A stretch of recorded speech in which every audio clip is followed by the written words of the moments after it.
Всем добрый вечер, точнее уже ночи. Я сегодня хочу поговорить с вами о памяти предков. Вы знаете, дорогие друзья, очень часто встречаю определенные ролики о том, что нужно выкидывать фотографии предков, в общем, умерших людей. Нельзя хранить дома то, нельзя хранить дома старые одежды, нельзя хранить вещи умерших, ушедших и прочее, прочее.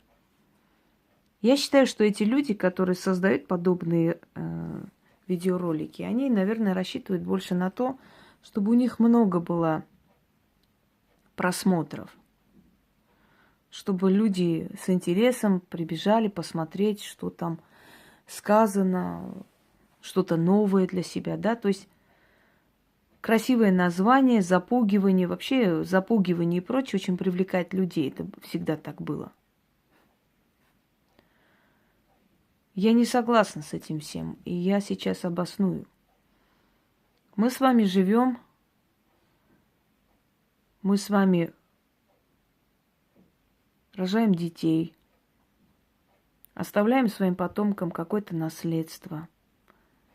Мы пытаемся для них создать человеческие условия, дать им то, чего не было у нас.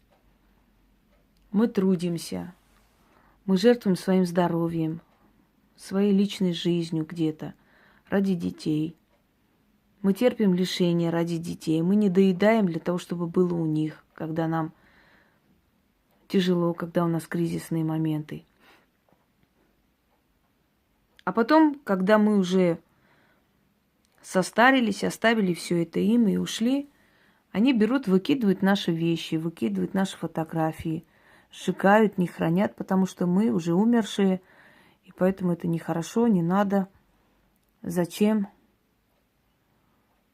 В кого мы превращаемся тогда? Мы превращаемся в животных. Мы перестаем быть людьми. Человек может считать себя человеком до того момента, до той поры, пока помнит свою историю, пока чтит своих предков, пока чувствует себя частью наследия тех людей, которые это наследие создали и оставили. Дорогие друзья, мы живем на костях. До того момента, пока мы создали дом, да, имущество, стали жить на этом клочке земли, до этого времени на этом клочке земли, может, погибало много тысяч людей, может, там было много битв, может, там был голод, может, там были страшные войны, может, там гибли люди. Это все наше прошлое. Если мы живем в другой стране, то есть там, где наших предков не было, в любом случае мы привязываемся к этой стране. Мы оставляем там наследство, мы оставляем там своих детей. Может быть, у нас случаются межнациональные браки, значит, уже наши дети становятся частью и этой страны, и той страны, откуда мы родом. В любом случае, мы можем называться предками точно так же и на той земле, где мы находимся, если это даже не историческая наша родина. В любом случае, мы себя считаем частью истории той страны, где мы живем. Пока мы не ощутим это настолько сильно и близко, насколько это действительно имеет место быть, мы не сможем построить будущее. Кто же забыл о прошлом, у того нет будущего. Нерон говорил: хочешь уничтожить народ, отними у них память о прошлом. И это действительно так. Если отобрать память о прошлом, то народ уничтожен. Потому что именно память предков, именно то, что они оставили, именно эти предания, эта генетическая любовь к земле и прочее, прочее делает из нас людей. Если этого не будет, мы просто будем какие-то безвольные существа. Превратимся в скот. Нация формируется из разных народностей, этносов, которые родственны между собой, а иногда и не совсем родственны. Но из этих разных этносов, разных родоплеменных вот отношений формируется нация, государство после. Наши предки уходят вглубь, в историю, корнями. Мы их наследники, они наследники своих родителей. Те, в свою очередь, наследники своих родителей. Вот таким образом приходили поколения, оставляли свое наследие, уходили. И только вспоминая их, мы понимаем, к какой нации мы принадлежим. Кто наши родители, кто наши отцы и деды, из какой страны мы выходцы, что в нашей культуре, какой у нас язык, какая у нас культура, какая у нас память, предания, сказки, легенды и прочее, прочее. Это все память предков. Если мы будем уничтожать все, что нам оставляют наши предки тут же, то нам нечего будет передавать нашему поколению. И это касается каждой семьи, потому что история творится в каждой семье. А после каждая семья вместе формирует нацию, этнос, культуру. Так вот, и вот это понятие, что нужно выкидывать все, что нашим предкам принадлежит, потому что они умершие. Они умершие, но физически.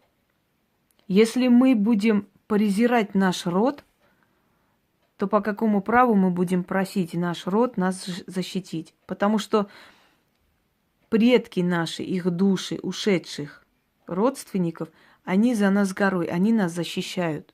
Почему они нас защищают, а мы их нет, не хотим? Почему мы должны отказываться, отсечь и выкинуть? Вы знаете, полк бессмертных, когда формировался, мне было очень приятно, что мы вспоминаем тех, которые ушли. Неважно, сколько им было лет, но мы чувствуем свою связь с предками. Если бы у меня была фотография деда здесь, прадеда точнее, я бы тоже вышла. К сожалению, нужно было там распечатать, найти, вот целая история. Но если бы было, я бы вышла, потому что мои прадеды тоже воевали. Один вообще под Сталинградом пропал.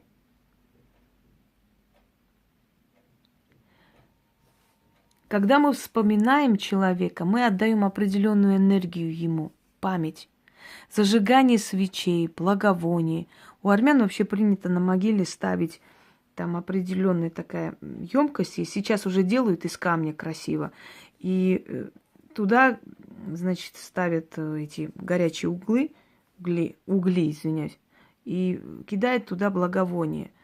Либо там церковные благовония, либо просто благовоние. То есть вспоминает, вот идет вот такой приятный дымок вверх. Когда мы идем на кладбище, мы своими слезами, подношениями, зажиганием свечей и прочее приносим мертвым еду. Мы кормим души предков.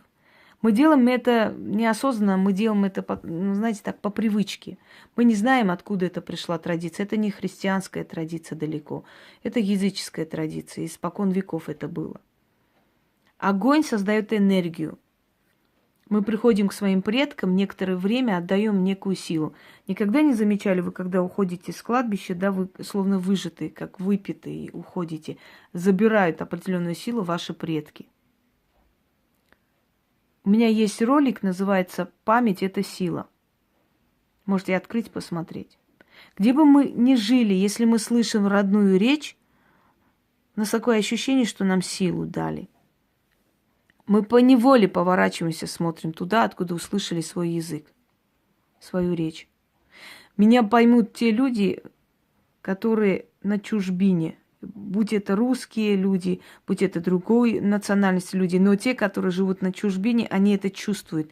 Они особенно остро это чувствуют. И русские, которые убежали после 17-го года, да, сбежали на Запад, они более идеализируют Россию, чем мы с вами. В их понимании Россия – это вот те самые благородные рыцари, это те целомудренные дамы, это молитвы перед там, трапезой, это балы, это не знаю что. Для них Россия – это идеальная родина. то, чего не скажет тот русский, который здесь живет, потому что для него это место жительства, здесь со своими проблемами, бедствиями, радостями, трудностями и так далее. Но для них родина. Вы знаете, показывали как-то сюжет, когда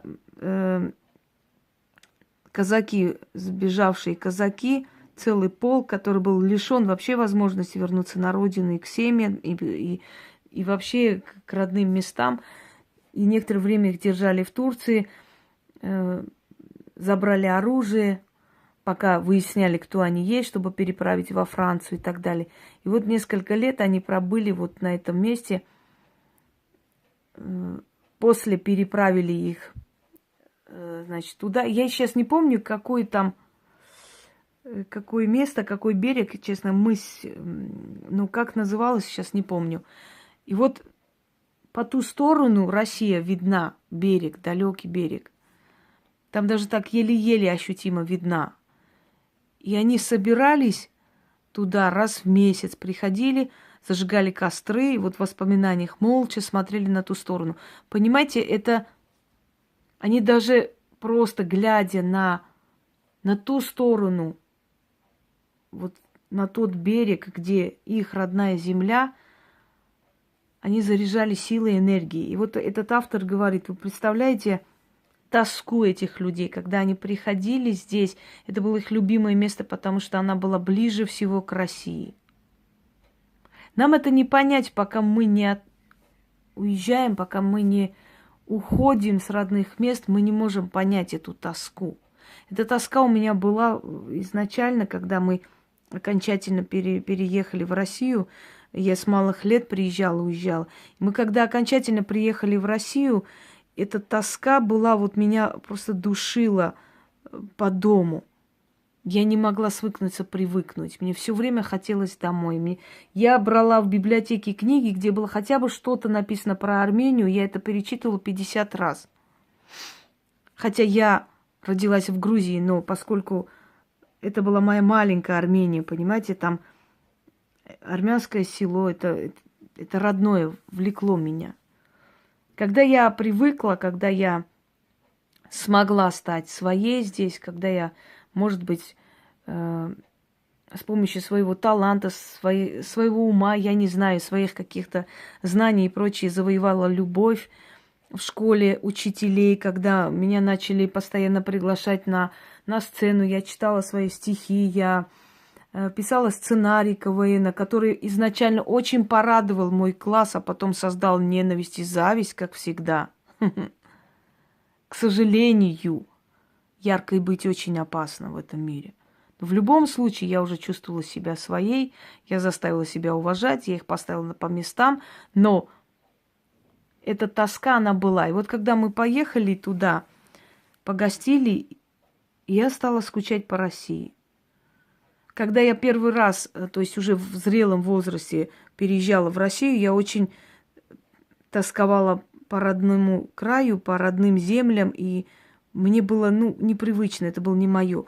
А когда я поехала туда и уже возвращалась назад, и вот проходя вот эту таможню, когда услышала, вот увидела вот этих мальчиков, русских солдат, которые там мерзли, было холодно, это Транскавказский магистраль, это Казбек, это вообще не описать словами, особенно зимой мы старались быстрее проезжать, потому что там, если завалит снегом.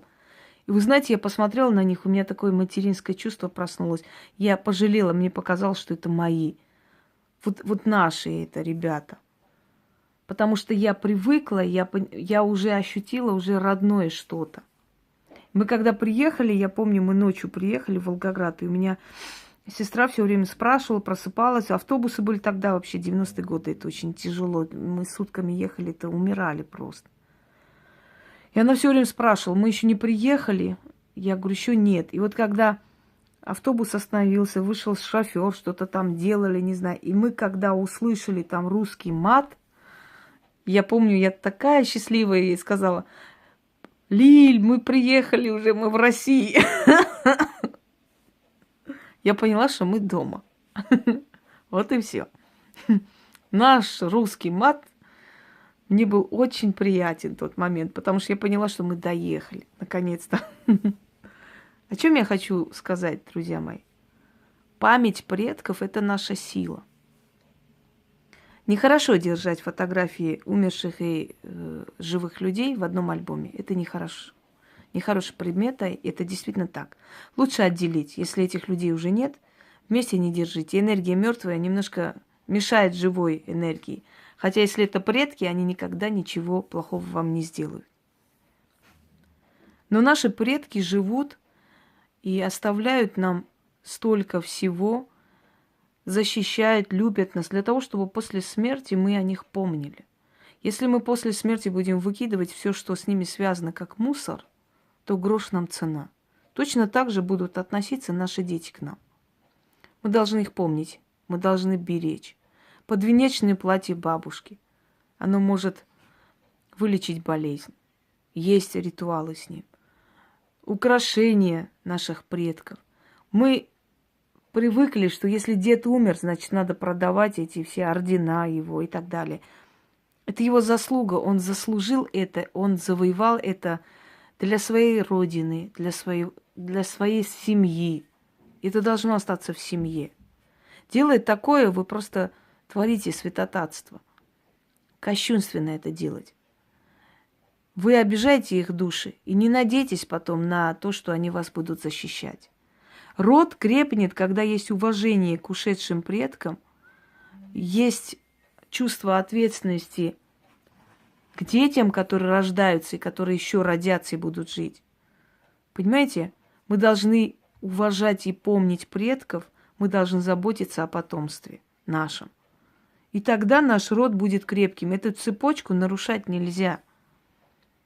Почему-то, когда нам плохо, мы вспоминаем своих родных, к нам приходят умершие родственники, они нас успокаивают, утешают. Иногда говорят, что нам делать, иногда направление дают, иногда просто говорят с нами во сне. И мы просыпаемся с надеждой, нам легче становится. Они приходят, они действительно своей душой, своим духом, своей силой приходят нас поддержать и помочь. И есть у ведьм особенно, сколько есть таких, круг предков, шит предков, защита предков и так далее. Мы все время оглядываемся на них, мы все время ждем от них помощи. Чем старше мы становимся, тем чаще мы скучаем по детству.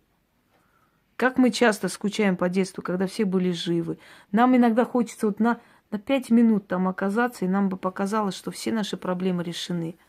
Когда вспоминаем себя в детстве сейчас, как мы изменились, как этот быт нас сожрал, сколько боли мы перенесли, как мы повзрослели, состарились душой и так далее. И вот тот момент, это самый такой безалаберный, самый счастливый период нашей жизни, который был просто бесценен, потому что рядом с нами они все были, они были живы. И у нас была защита, у нас было ощущение щита, понимаете, круга, который нас поддерживал. И вот этот круг, эта защита, друзья мои, остается и сейчас, когда даже их нету. Потому что они точно таким же щитом нас защищают. И когда мы с вами уйдем, мы будем защищать наших детей оттуда.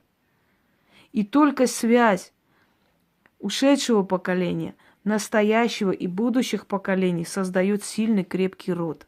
Если мы забываем своих предков, мы предаем их память, надеяться на их помощь уже не нужно, уже не приходится. Если мы продаем дедовые ордена, которые он с дрожащими руками там перекладывал, очищал и просто молился на них, вспоминая, как он их отвоевал, мы их берем и продаем безжалостно, потому что деда нет и нечего этим. Это не машина, которую ты не используешь и продаешь. Это его жизнь. Это его заслуга. Он пролил кровь, он стал инвалидом, он прошел войну, а ты берешь и продаешь. Потому что нету его. Зачем они будут зря валяться? Вот кто-то дает там копейки.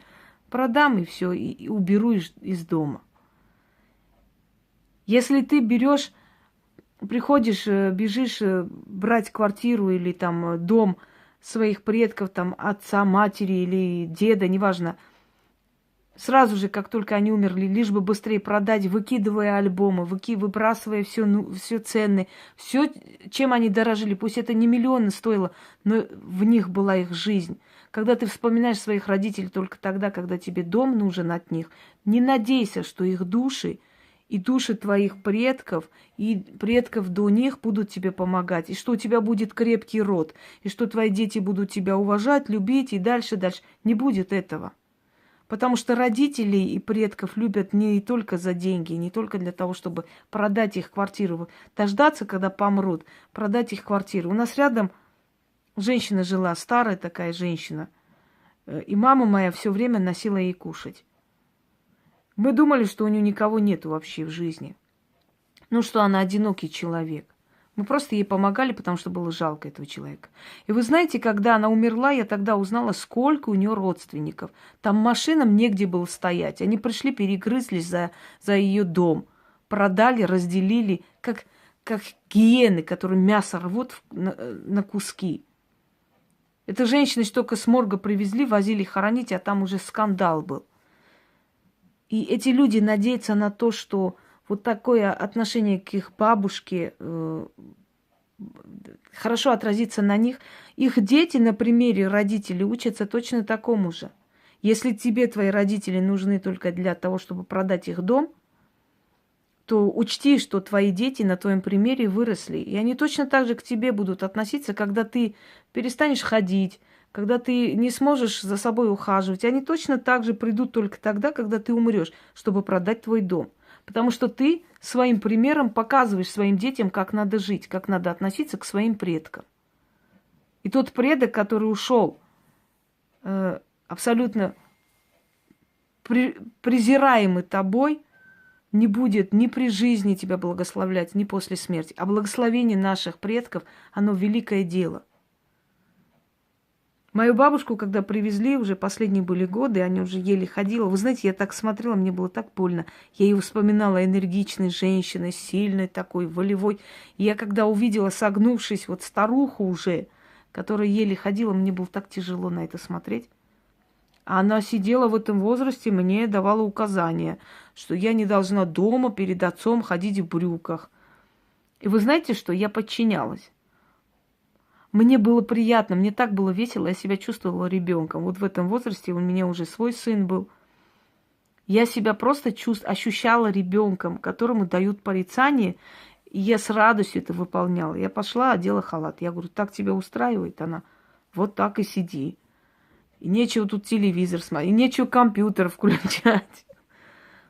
Я с ней не спорю. Я с великим удовольствием выполняла ее прихоти, при этом чувствуя себя ребенком. Я помолодела словно, вернулась в детство, когда она наказывала, когда приказывала, как надо делать и так далее. Понимаете, это счастье, когда они живы, они есть, мы еще дети. Когда их не станет, вот тогда мы будем взрослые, абсолютно одинокие в этом мире создания. Так вот, по ночам, извиняюсь за подробности, я вставала, вела ее кое-куда. И она все время сетовала, мол, вот, в каком я сейчас состоянии, что приходится тебя будить. Я говорю, ничего страшного.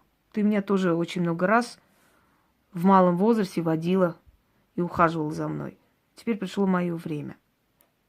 И я уверена, что мой ребенок, видя такое отношение к моей бабушке, навряд ли ко мне отнесется по-другому, когда придет мой черед быть старой.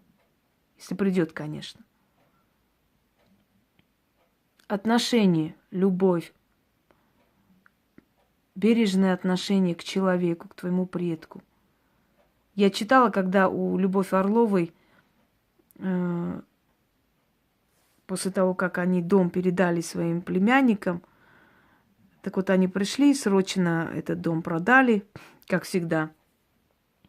И соседи находили в мусорке фотографии, редкие фотографии. Они отвезли, передали в музей кинематографии в Москве, как он называется, Мосфильм. Мосфильму передали. Редкие фотографии. Вы представляете, это фотографии, которые, может быть, сейчас стоили бы сколько тысяч $. Взяли, выкинули. Просто выкинули, потому что дом взяли. А то, что она была великая актриса, то, что она была человек-легенда, ее супруг в том числе, который был режиссером ее, их заслуги, их жизнь, в конце концов, фотографии людей, это их жизненный путь. Как можно вот так взять и швырнуть в мусорку? Считая, что, дом-то я получил, все, больше ничего не надо. Это кем надо быть, скажите мне? Какими ублюдками надо быть, чтобы такое делать? Итак, дорогие друзья, храните старые записи своих предков, храните одежду, храните их оружие, храните их фотографии, их картины, подарки, которые они получали, если ваши предки были непростые люди, если они имели какой-то вес в обществе. Тем более, если они были знаменитые люди. Храните их медали, ордена, храните их одежды, храните их свадебные одежды, их украшения. Храните это все, потому что они все это оставили в семье. Оно в семье должно остаться. Пусть это не используется вами, но в этих вещах сила вашей крови, сила вашей семьи. И эта сила будет вам помогать и оберегать ваших детей. Если вы уважаете своих предков, любите, чтите их, помните их, вас будут помнить. И у вас создастся цепочка. Вы, ваши предки, ваши потомки. Вы уйдете, точно так же будут хранить ваши, точно так же будут оберегать, будут уважать ваши заслуги, будут относиться с уважением к вашей жизни, к вашей жизненной дороге, к тому, что вы для них сделали и оставили. И вы будете оберегать их оттуда в благодарность за то, что они вас не забывают, что они дают эту силу, энергию вашей душе своей памятью, своим уважением к вам.